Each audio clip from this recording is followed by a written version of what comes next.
அனைவருக்கும் வணக்கம். 7ஆம் வகுப்பு கணக்கு 3ஆம் பருவம் இயல் 3 இயற்கணிதம் பாடத்தலைப்பில் எடுத்துக்காட்டு 11வது கணக்கிற்கான விடையினை இந்த வீடியோவில் பார்க்கலாம். Welcome to Mani math board.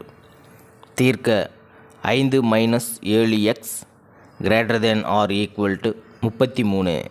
இங்கு x என்பது முழுக்கள்.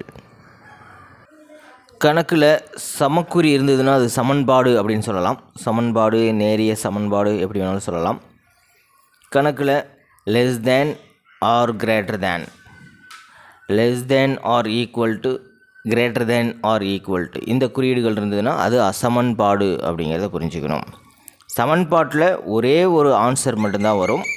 பட் அசமன்பாட்டில் எண்ணற்ற தீர்வுகள் இருக்கும். தீர்வுகளின் தொகுப்பு அப்படின்னு கூட சொல்லலாம். சமன்பாட்டில் ஒரே ஒரு ஆன்சர் தான் வரும். அசமன்பாட்டில் நிறைய தீர்வுகள் இருக்கும். அடுத்தது பாருங்கள், இங்கே எக்ஸ் என்பது முழுக்கள் அப்படின்னு சொல்லியிருக்காங்க. முன்னாடி கணக்கில் எக்ஸ் என்பது இயல் எண்கள்னு சொல்லியிருந்தாங்க. இப்போ முழுக்கள் அப்படின்னா என்னென்னு தெரிஞ்சுக்கணும். முழுக்களின் தொகுதி நமக்கு நல்லாவே தெரியும். 0க்கு வலது புறத்தில் மிக எண்கள் இருக்கும். 1 2 3 இந்த மாதிரி போயிட்டே இருக்கும் முடிவில்லாமல். 0க்கு இடதுபுறம் -1 -2 -3 இது மாதிரி முடிவில்லாமல் போயிட்டே இருக்கும். இப்போ முழுக்களின் தொகுதியில் மிக எண்களும் இருக்கும், குறை எண்களும் இருக்கும், பூஜ்ஜியமும் இருக்கும். 0 என்பது மிக எண்ணும் அல்ல, குறை எண்ணும் அல்ல. இதெல்லாம் சேர்ந்தது தான் முழுக்கள். இப்போ நமக்கு ஆன்சர் முழுக்கள்னு சொல்லிட்டாங்க. பார்க்கலாம். அசமன்பாடுகளை தீர்க்கும் விதிகள் முன்னாடியே பார்த்தோம். ஒரு எண்ணை அசமன்பாட்டிற்கு இருபுறமும் கூட்டுவதாலும் கழிப்பதாலும் அதனுடைய தன்மை மாறாது. ஒரு அசமன்பாட்டிற்கு இருபுறமும் மிக எண்ணால் பெருக்குவதால் அதனுடைய தன்மை மாறாது. ஒரு அசமன்பாட்டிற்கு இருபுறமும் பூஜ்ஜியமல்லாத மிக எண்ணால் வகுக்கும்போது அதனுடைய தன்மை மாறாது. ஒருவேளை குறை எண்ணால் வகுக்கும்போது அதனுடைய தன்மை மாறும். தன்மை அப்படின்னா இப்போ greater than or equal to இருக்குது. குறை எண்ணால் வகுத்தோம் அப்படிங்கிற மாதிரி இருந்ததுன்னா less than or equal to அதனுடைய தன்மை அப்படியே மாறிடும். இப்போ கணக்கை பார்க்கலாம். முதல்ல கேள்வி எடுத்து எழுதிக்கணும். 5 - 7x > 33. இப்போ greater than அப்படின்னா அதை விட பெருசு அப்படின்னு அர்த்தம். greater than or equal to அந்த எண்ணும் வரலாம், அதை விட பெரிதாகவும் இருக்கலாம் அப்படின்னு அர்த்தம்.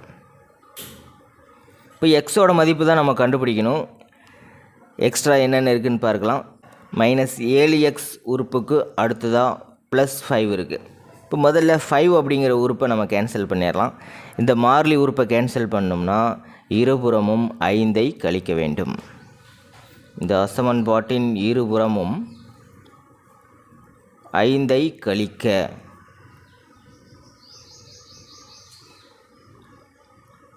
5 - 7x -5 5 கழிச்சிட்டோம். greater than or equal to 33 - 5 -5க்கும் +5க்கும் கேன்சல் ஆகிடும்.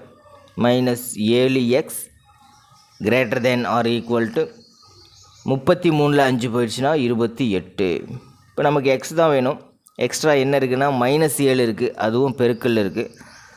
பெருக்கல் இருக்கிற -7ஐ கேன்சல் பண்ணோம்னா அசமன்பாட்டின் இருபுறமும் -7ஆல் வகுக்க வேண்டும். இப்போ இருபுறமும் -7ஆல் வகுக்க நம்ம ரூல் பார்த்தோம்.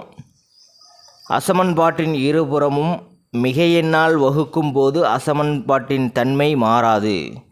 இதே குறை எண்ணால் வகுத்தோம் அப்படின்னா அதனுடைய தன்மை மாறும்.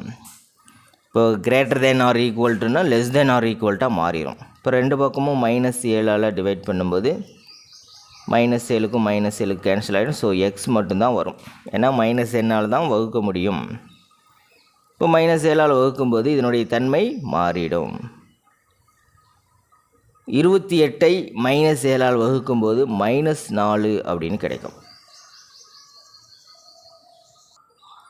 அசமன்பாட்டினை குறை எண்ணால் இருபுறமும் வகுக்க அதன் தன்மை மாறுகிறது. இப்போ எக்ஸோடைய மதிப்பு என்னவாக இருக்கும்னா -4ஐ விட சிறியதாக இருக்கும். இங்கே less than or equal to இருக்குது. இப்போ -4 என்பதும் ஒரு தீர்வு தான். -4ஐ விட சிறிய எண்கள் பாருங்கள், நமக்கு எண்கோடு நல்லா தெரியும்.